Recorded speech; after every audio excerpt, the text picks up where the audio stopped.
Willkommen to the Daily Beast podcast. I'm Joanna Coles. I'm the Chief Content Officer of the Daily Beast. And I am Samantha Bee. I'm the Chief Content Officer of Elon Musk's team of little teenagers running the USAID.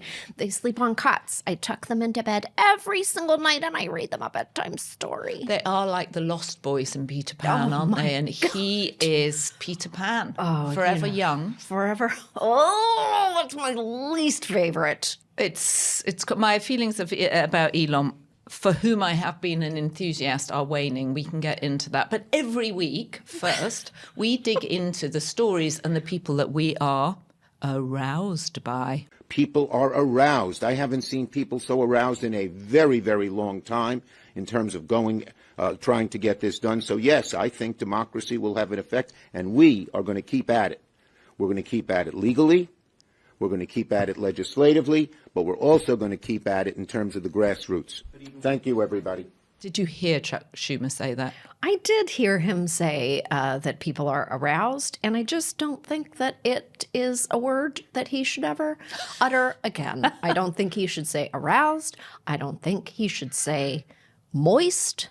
I don't think that he should say that a building is erect. There are a lot of words that he should probably erase from his vocabulary. Okay, well, we do have just the person to talk about what on earth is going on with the state of the Democrats. Our beast of the week, the badass Midwestern senator from Minnesota, Amy Klobuchar, or as I refer to her, Klobers.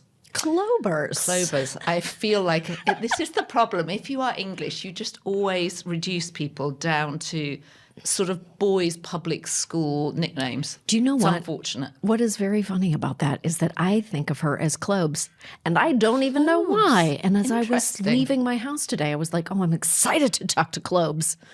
We don't have that type of relationship. I don't talk to her. Well, I call you Joey Jojo in my brain. Well, let's keep it in your brain. Let's keep it in your brain. Anyway, Senator Klobuchar, as she's officially known. Well, we'll be talking to her about just how aroused the Democrats are. And from our end, they seem more like dead men and women walking. Anyway, who should be leading the Democrats now? We'll be talking about that. And is there a Democrat out there besides Amy Klobuchar that Amy Klobuchar thinks could have won against Trump? Interesting. Well, and in the download, we're talking to Leah Wire, the president of People magazine, the magazine that celebrities actually chase down for coverage rather than the other way around, to unpack the complex $400 million defamation lawsuit that I've honestly been completely avoiding, but that will not leave us alone. The Justin Baldoni and Blake Lively cringe fest. If you've heard these names, caught wind of litigation, or merely heard the words, "You have a baby on your boob," don't fear. We're diving headfirst into the legal firestorm that's almost as confusing as Blake Lively's wardrobe choices. and as my homework assignment, I watched the movie, except for the last 3 minutes.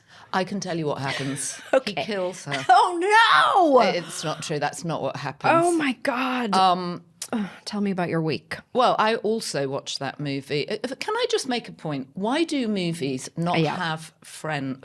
Why do people not have friends in movies? What do you mean? She has Well, it means that the right. movie opens with Blake Lively going back to see her mum because her father's just died. Right. And it's just the two of them in the house. And That's you right. know that when something like that happens, the neighbours come in, everybody's wanting part of the action. They're bringing casseroles.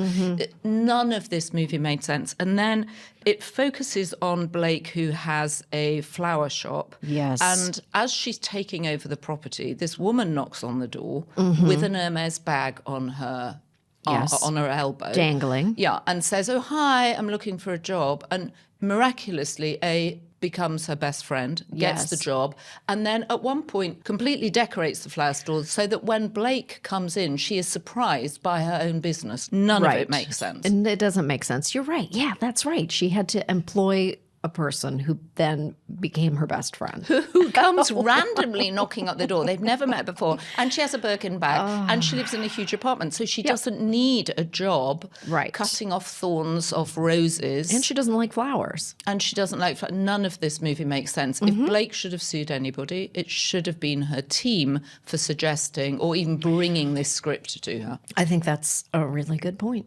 I think that's a really good point. We've got to get into it because I never wanted to learn about this story. I really wanted to avoid it, but it keeps coming into my viewfinder, my personal viewfinder, and I don't like it. And then I watched the movie, and now I have so many opinions about something I do not care about. Yeah, isn't it strange? Well, Leah will be able to keep us informed, but it is one of those stories that I didn't commit to at the beginning because I thought it's a bit like Clubhouse. There was that week 3 years ago when everybody sent you a thing saying you must be on Clubhouse, build a following on Clubhouse, and I was like, I am going to sit Clubhouse out. I'm so glad I did. I knew it wasn't going to work. Didn't need to waste the time. Okay, well, we'll be drawn into it, and we'll learn all the particulars, and then we'll share them, and we'll force them into your ear holes because it is actually pretty interesting. Although I don't recommend watching the movie. Well, way Hollywood, you've got fires, the world appears to be on fire, and here we have two very good-looking people suing each other for $400 million. This is why people don't like celebrities. It's a welcome distraction. Interesting. So you're seeing it as entertainment. Yes, kind of. I know that I understand there's a great deal of pain, but I'm going to choose to see this pain as a delightful distraction, much like the French cream donut that I gobbled in a taxi cab on the way here. And that's why I did. Why did you do that? Because I was on the phone with my dad, and I love my dad so much, and he's having a small orthopedic issue that's causing great ripples in my life.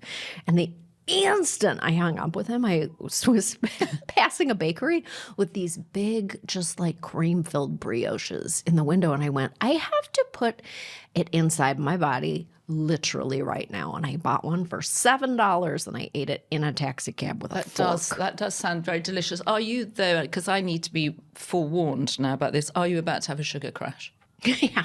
Well, I have also a full sugar Coke at the ready.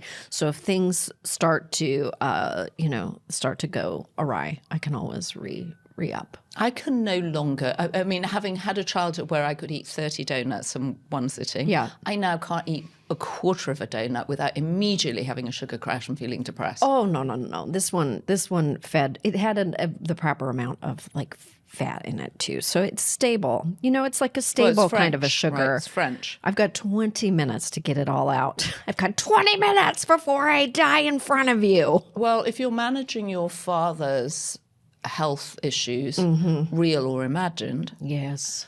That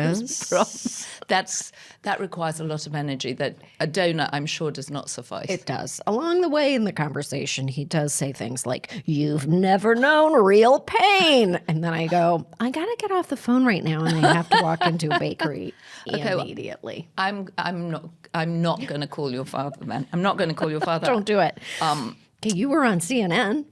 I was on CNN. Boy. I did Abby Phillips' new show on Saturday mornings. They are casting for people, and I got a very last-minute call to go on, so they'd obviously had someone drop out. It was great fun, but I did make the mistake with Kara Swisher, Melik Abdul, and Solomon Jones of trying to defend, somewhat weakly, I will say at this point, Elon. And they just... Everybody leapt on me. It was as if I was in a kind of cage fight. Everybody leapt on me. And actually, we have a bit more transparency. We know that Elon is doing this. Is he elected? No, we don't, because I don't think Elon is genuine. He's using signal. I don't think Elon is genuine. And then I got rubbished all over social media for it. And I will say, not as a result of that, but as a result of his behaviour and the extraordinary amount of power he's been given, I am rapidly fading on my once great enthusiasm for Elon. I am rapidly fading. Joanna, what is it going to take to get you there? What is he at this point? I mean, honestly, I'm honestly asking this question. What does he have to do to lose you? Well, who is going to fall out with Elon first? Is it going to be me or is it going to be the you? boss? Yeah, is it going to be you or is it going to be Donald Trump? Yeah, I think it might be Donald. He might get there faster than you.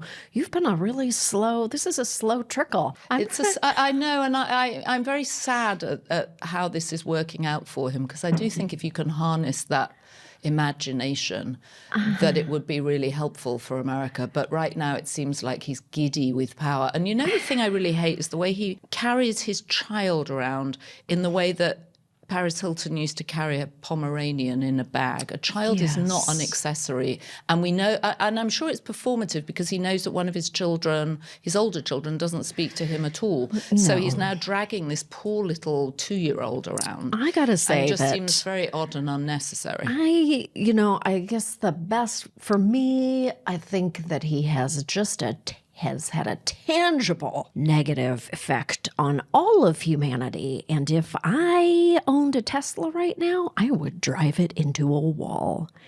And that's... Well, I did own a Tesla and I did give it back 18 months into its lease, largely because it didn't work. That I would get texts from it saying the back door is open when I knew that it was parked on the high street. And then the doors would open when we were driving, which was God. So they said, oh, yes. When I called them and said, oh, well, it's it's an S and it's November, whatever it was, 21. They said, yeah, that wasn't a good batch. It's probably a rogue wasn't a good car. batch. Yeah, it was. But him being out there talking whatever he was talking about irritated me because I would be like, dude, just be quiet and fix your cars. Yeah, I think the train has pulled out of the station on Elon Musk. I don't know. I mean, I just don't. I have so much anger and disgust, that I don't even know where to put it. I don't even know where to put it. Like, I don't have a bucket large enough to put all of my animus toward Elon Musk. And it's debilitating to me as a person because I just, over the weekend,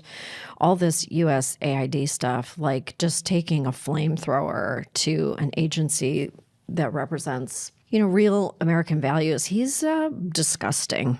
You don't really need to dig too deep to learn that he definitely thinks that some lives are worth more than other people's lives. I think he's a dirtbag. I mean, what I thought was amazing about the USAID is the budget is $50 billion, which is $4 billion less than the bonus that he was that he negotiated and the board approved at Tesla.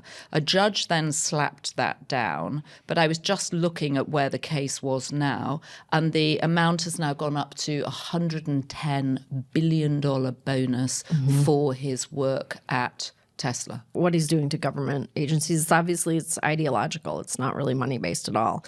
I just feel like handing the levers of power over to this person who had some good ideas 10 years ago is just the worst possible. I don't know what to do, and I don't even know what to say, but looking at the photographs of the 20-year-olds that he handed all of this power and control to, it's just like, why don't we just hand it over everybody's social security numbers to a DJ at the Ultra Music Festival and let them fuck around for a bit? I don't know what we're doing, and I don't know who can stop him. I just think he's just a person who's never considered any aspect of, civic life.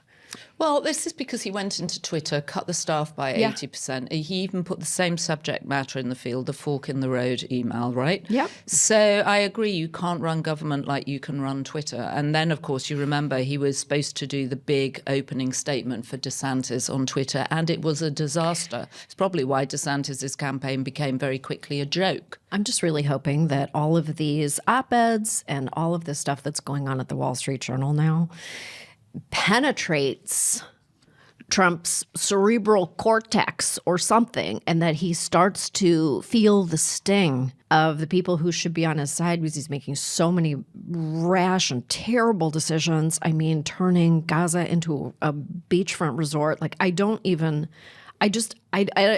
really don't know. I don't know what to do with all of it. I woke up this morning and I just went,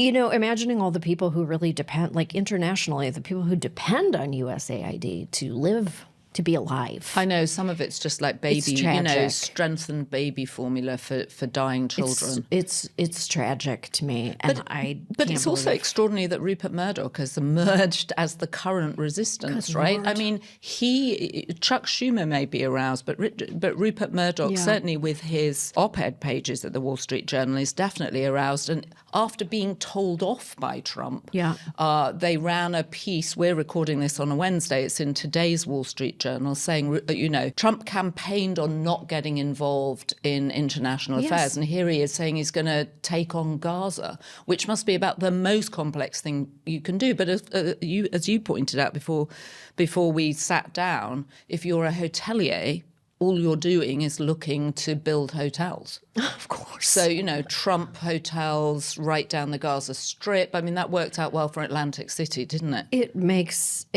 me physically ill. Like talking about, I mean, just like the non-interventionist who wants to take over Canada, like keeps talking about it, keeps bringing it up. Oh, we haven't even begun to talk about Canada. Oh my God. And Rob Ford's brother, Rob Ford, the famous Ford? crack addict meth of Toronto. May he rest in peace. Yes. His brother is the premier of Ontario, and he's taking a very strong stance. I mean, no Canadian wants to be the 51st state of America. That's how we define ourselves, by how we're not the USA. That's our complete national identity. I mean, it's so preposterous, but he keeps bringing it up. Like he's just, anyway.